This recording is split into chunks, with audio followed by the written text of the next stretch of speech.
Hey guys, this is Roy Simpson, professor of mathematics from Cosumnes River College in Sacramento, California. And in this video, we're going to talk about how you can study for your exams, at least your math exams, in general. So this is not just for algebra students, this is for calculus students or students of all levels in college level mathematics at least.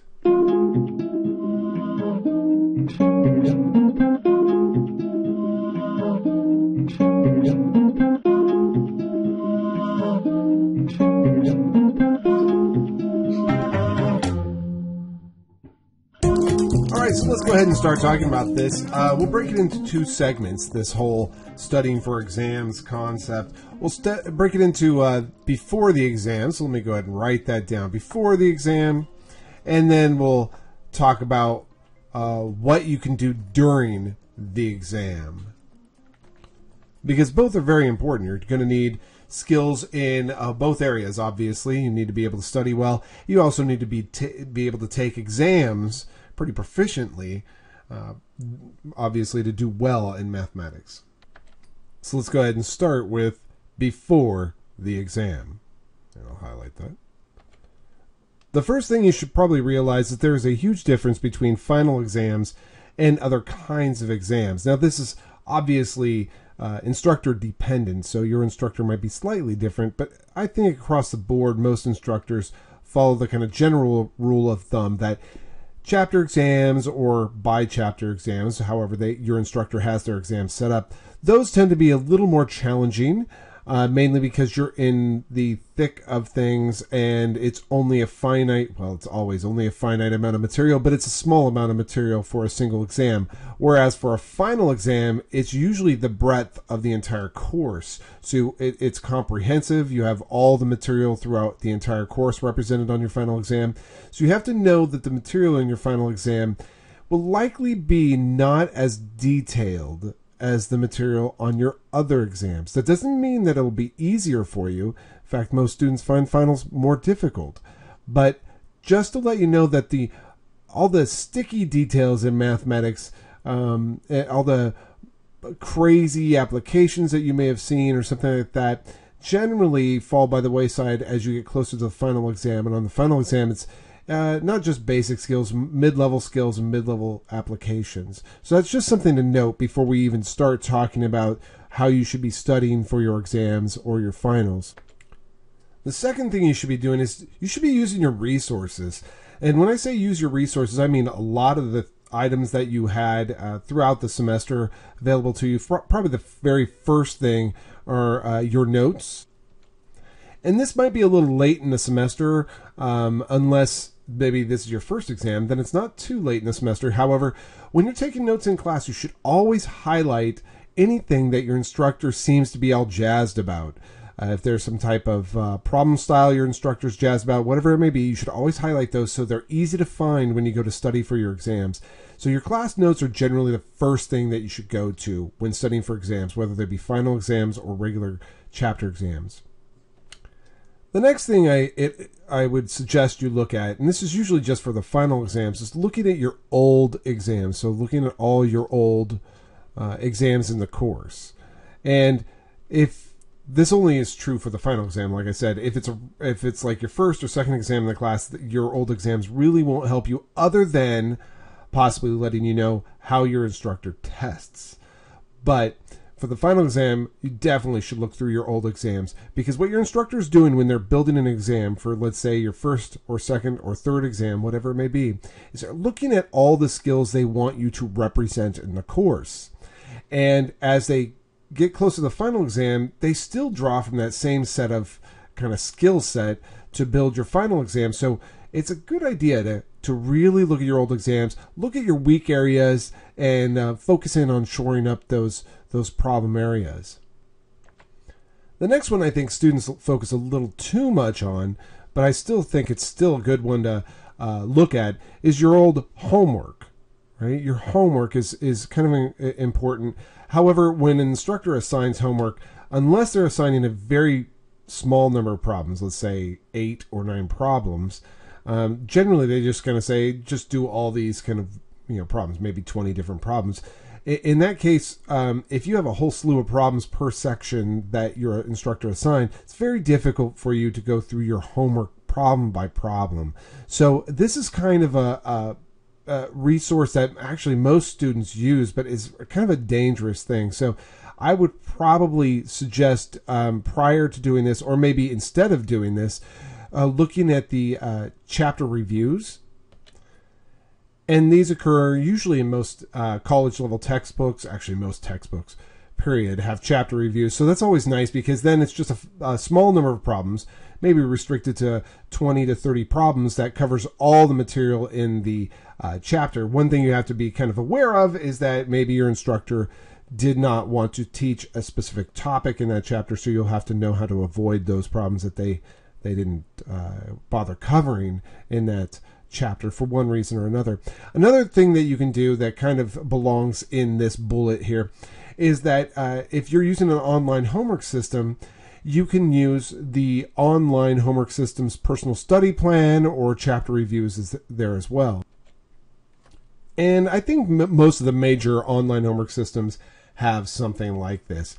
I happen to know that at least the MyMathLab product and the WebAssign products both have something like this. I'm sure most of the other ones also have something like this. So it's probably a good idea to take advantage of that.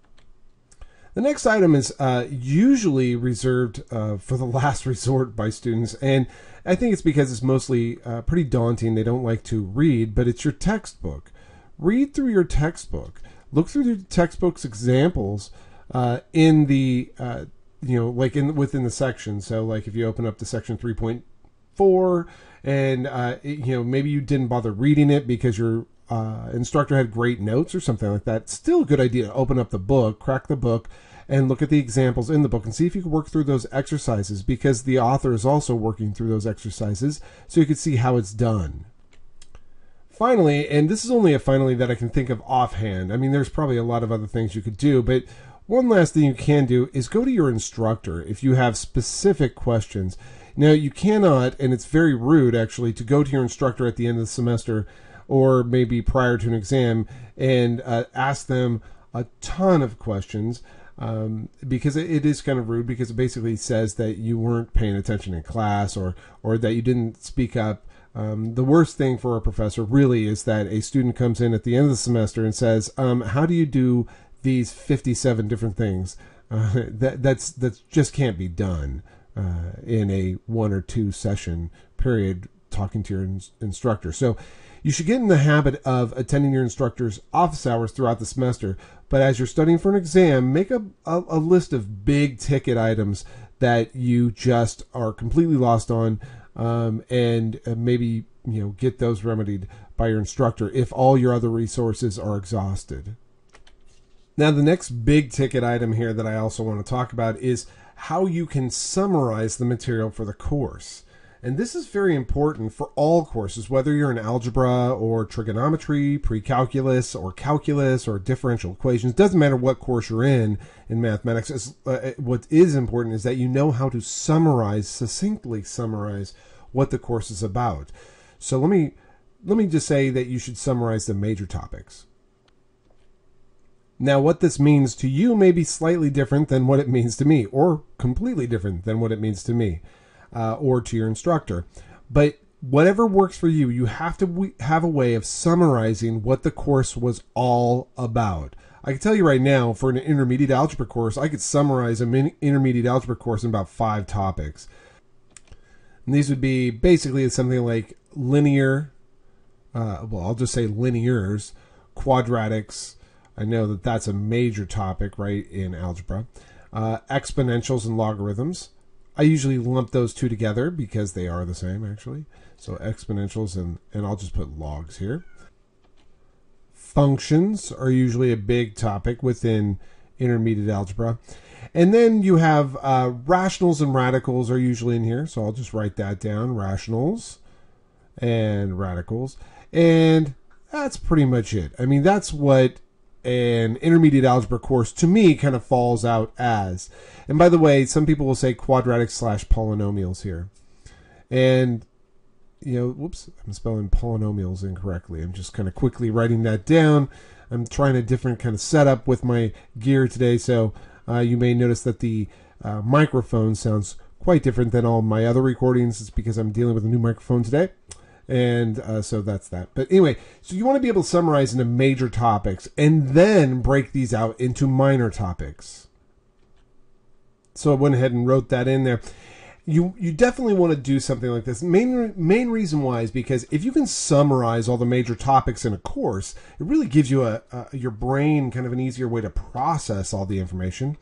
And then breaking those major topics into minor topics really does help you kind of grasp everything. And you're summarizing in your own words. Do not just rely on your instructor to do this for you. You should be able to summarize in your own words. Finally, once you've kind of done all that and taken notes and kind of done these two steps here, by the way, should take a while. You should spend some time doing those. Then you should practice, right? So I'll just write that in here, part 5, that you should practice. Now, don't just practice things you're strong at, because that's a silly way to do things. You should always practice stuff that you're weak with, and then build it up to where you get confidence in that topic. And that's also a great way to understand where your weak areas lie and what you need to shore up. And once you fill in those gaps, you'll be strong. So this is what you should be doing prior to an exam. But now I want to talk about what you should be doing during the exam. And this is a very important topic as well. This is incredibly important. In fact, a lot of students focus so much on the before the exam tactics that they really do miss out on a lot of understanding, a lot of detail, a lot of points because they don't know what to do during the exam. So let's talk about that. I'll try to do the same thing here that I did before, and I'll list them in the order that I think from the most important to the least important. Well, they're all important, so maybe I should say from the most important on down. That's what I should say. First thing you should do is you should read the directions, whether it's the directions of the entire exam or the directions for each problem. You don't go through each problem reading the directions without doing something. You should read the directions and do a problem. Read the next set of directions, do that problem. But read the directions. This is a super important tactic. A lot of students probably are saying to themselves, well, duh, that makes sense. I always read the directions. But you really have to ask yourself, do you really read the directions? I mean, here is a recent exam I gave to my students in a course that I have at CRC.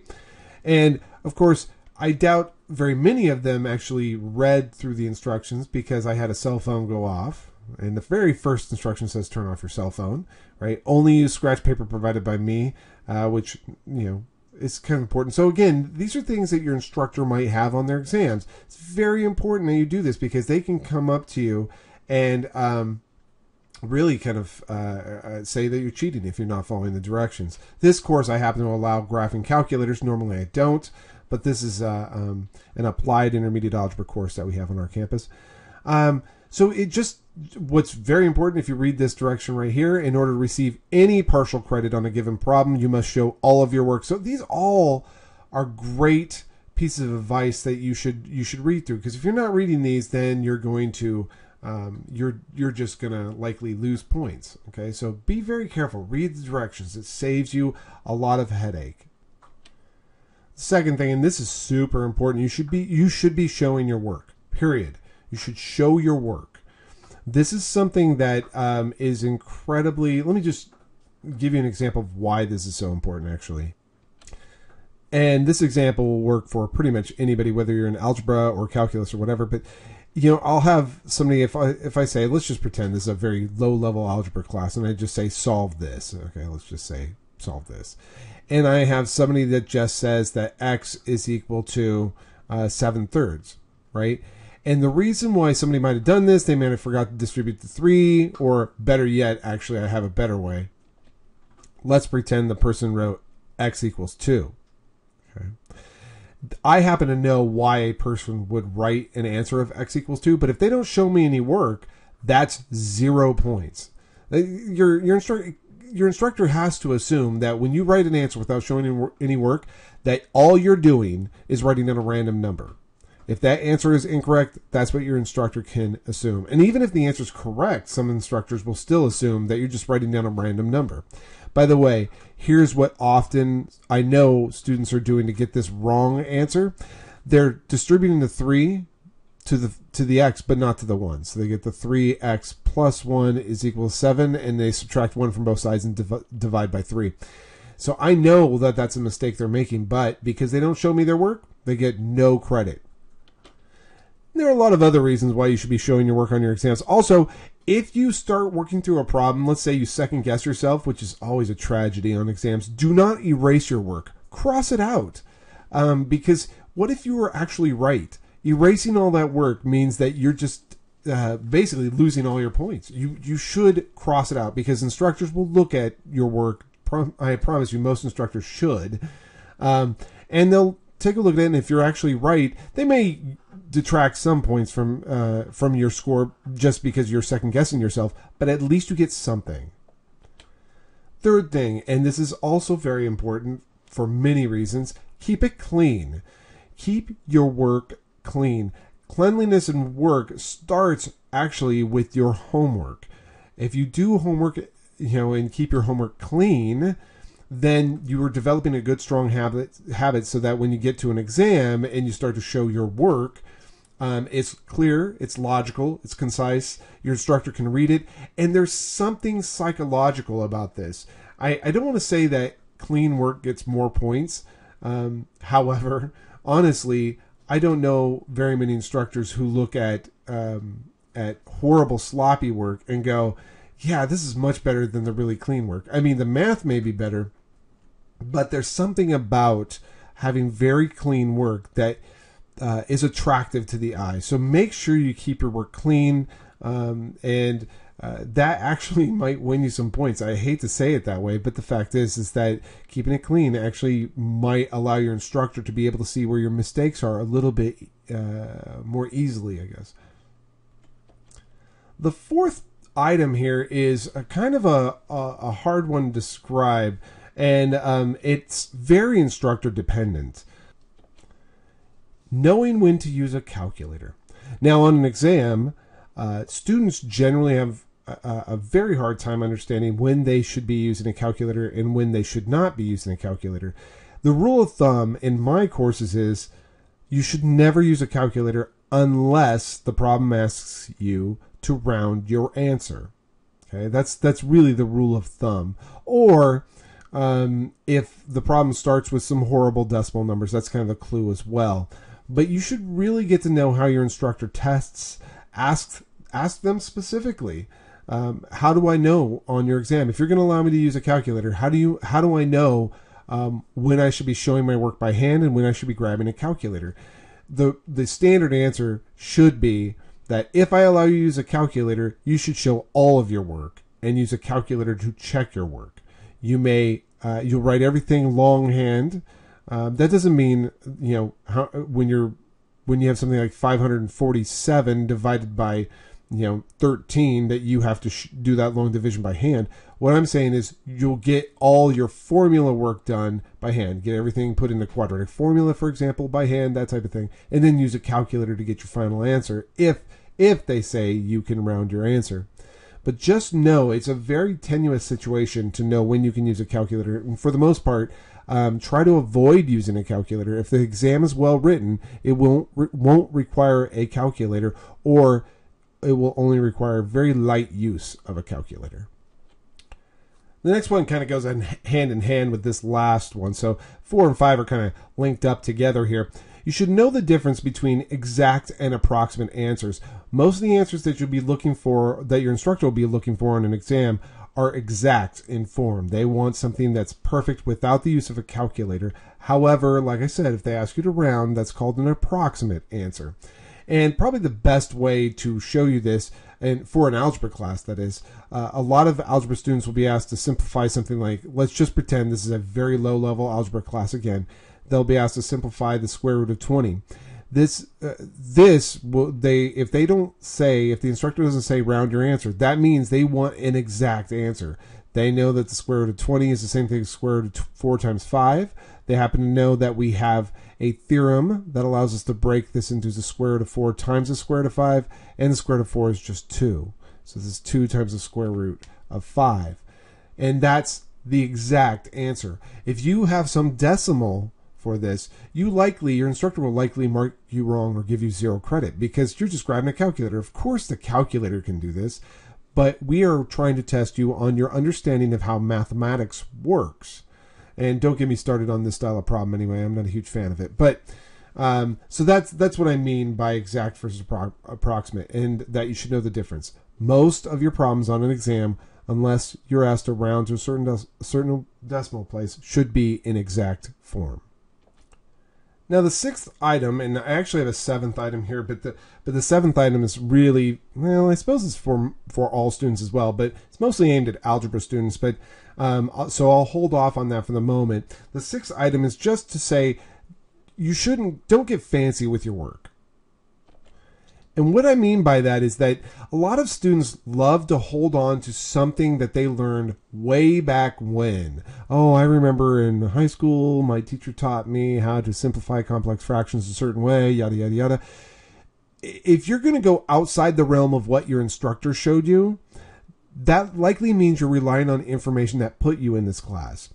In other words, if you had mastered those concepts of algebra way back when, you wouldn't be in an algebra class now, correct? So therefore, you shouldn't be using those skills that didn't allow you to pass the first time around. I know it sounds horrible, but that's what it really comes down to. Don't get fancy. Don't use old skills. Use the skills the way your instructor meant to use the skills. I know you may think that you have a faster way of doing something. I know you may think that there was a friend of yours who taught you to do something a faster way, but often those tricks that you learn break very easily, and we as instructors love to put problems on exams where your little tricks don't work. So just don't get fancy. Do what your instructor taught you.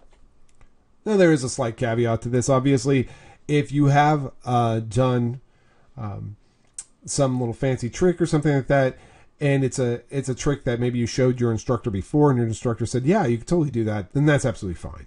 But otherwise, don't go too far afield from what your instructor's already taught you. They're teaching you a certain way for a reason, I promise. Or at least if they're a good instructor, they are.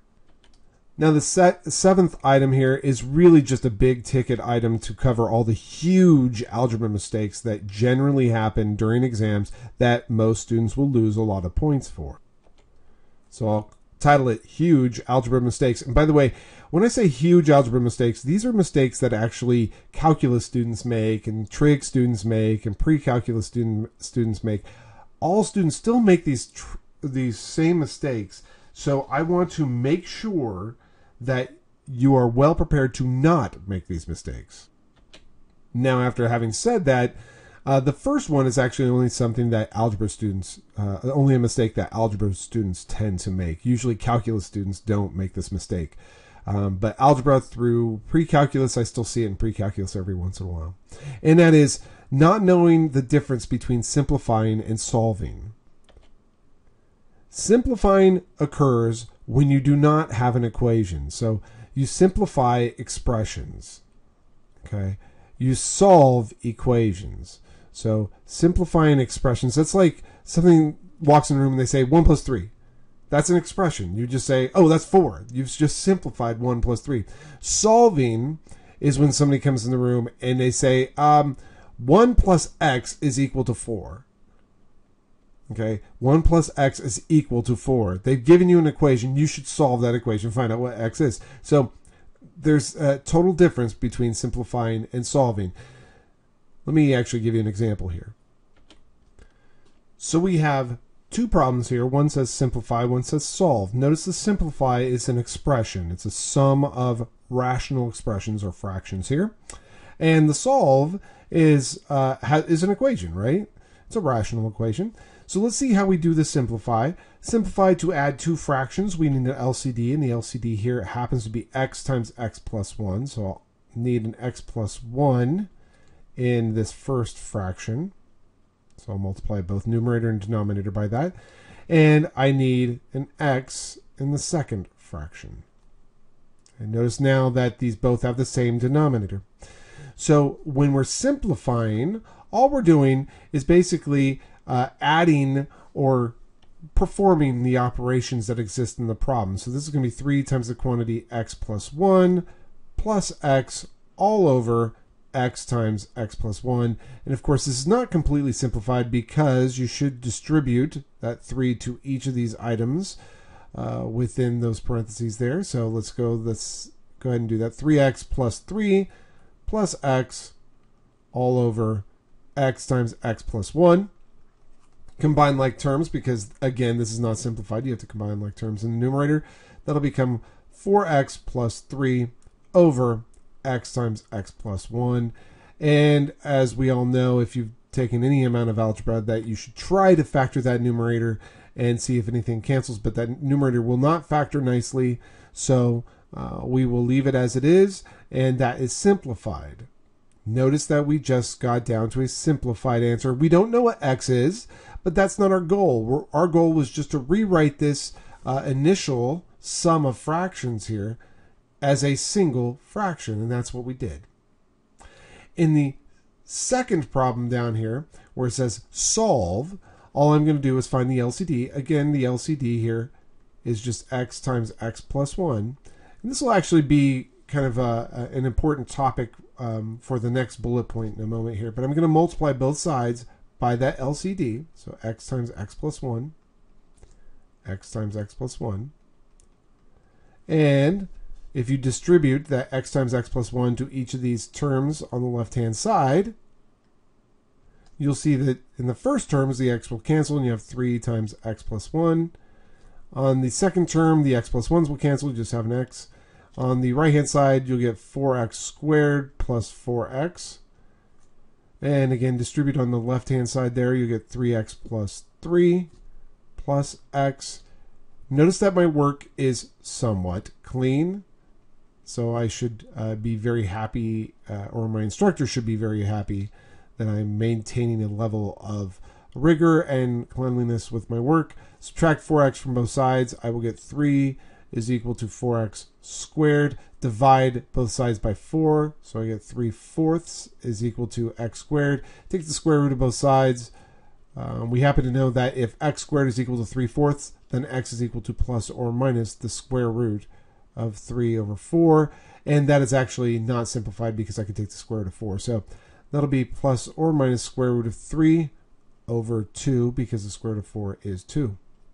And there we go. We have it right there. So notice that when we're asked to solve, we find a value for x. That's what we find out, that x, to make that statement, original statement true, x would have to be either plus or minus the square root of 3 over 2. We should probably check that result, but I'll just pretend as though we did. That works. Great, we're done. So that's kind of a long-winded discussion on the difference between simplifying and solving. Now, something that I kind of included in there is how you should know how to use the LCD. And this is easily seen in the previous problem we did here. In both cases, we found the LCD, but when you're simplifying, you find the LCD and you multiply both numerator and denominator of the fraction by whatever you're missing. So that's what we did in red there. And you end up with this single fraction. So you're basically making equivalent fractions and adding numerators, that type of thing. But when you're asked to solve an equation, you find the LCD, you're going to multiply both sides by that LCD because it's going to get rid of fractions.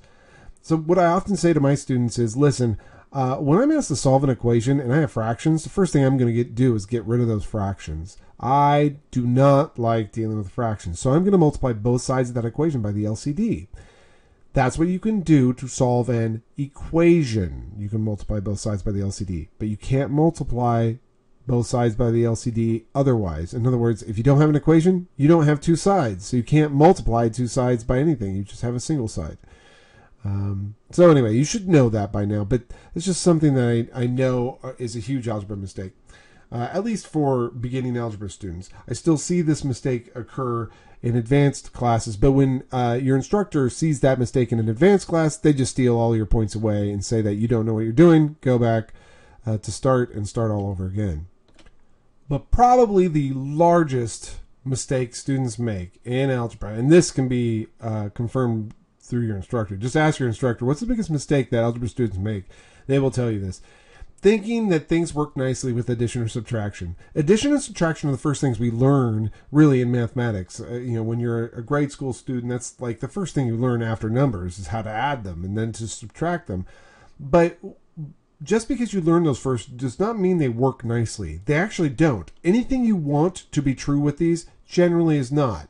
So the quantity of a plus b being squared, people would love that to be a squared plus b squared, but it's not.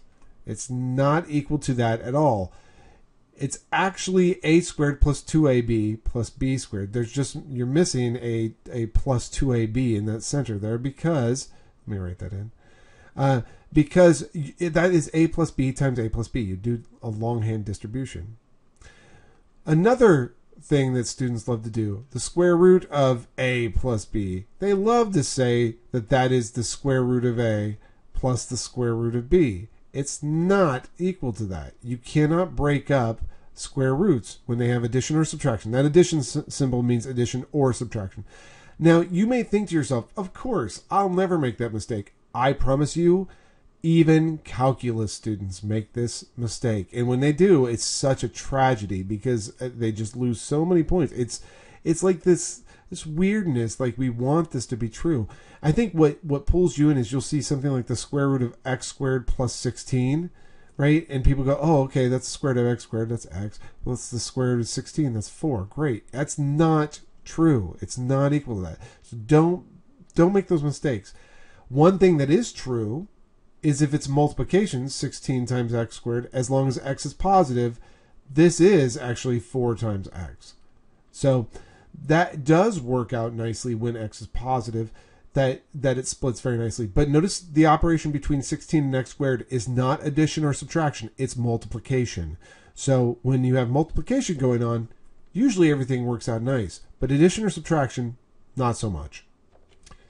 And the last thing I'm going to do here, just so that at least my students know what not to do. Huge algebra mistakes, using tables to graph. Using tables to graph.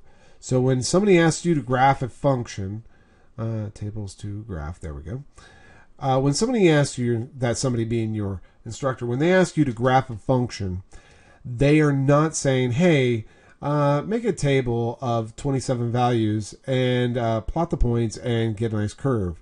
That is something that really somebody who's 2 levels below you in an algebra class can do. Somebody from junior high school could do that. What they're asking you to do is they're asking you to use transformations, translations, shifts, all that fun stuff to graph, or to use and use the base graphs. Okay, so using tables to graph, bad idea. Don't do it. Rely on your notes on how to graph properly. So anyhow, that's basically it. I hope that kind of helps you for your upcoming examinations, whether they're the final exams or they're your chapter exams. And remember what you should be doing. I know this is about 30 minutes is where I'm at least on this ticker up here. I'm actually over that, probably around near to 40. But I know that this seems like a long video, but you should watch this video probably prior to every exam, just so you remind yourself of kind of the pitfalls, things that can go wrong. It doesn't matter what course you're in, this advice is good advice. So I hope it works for you.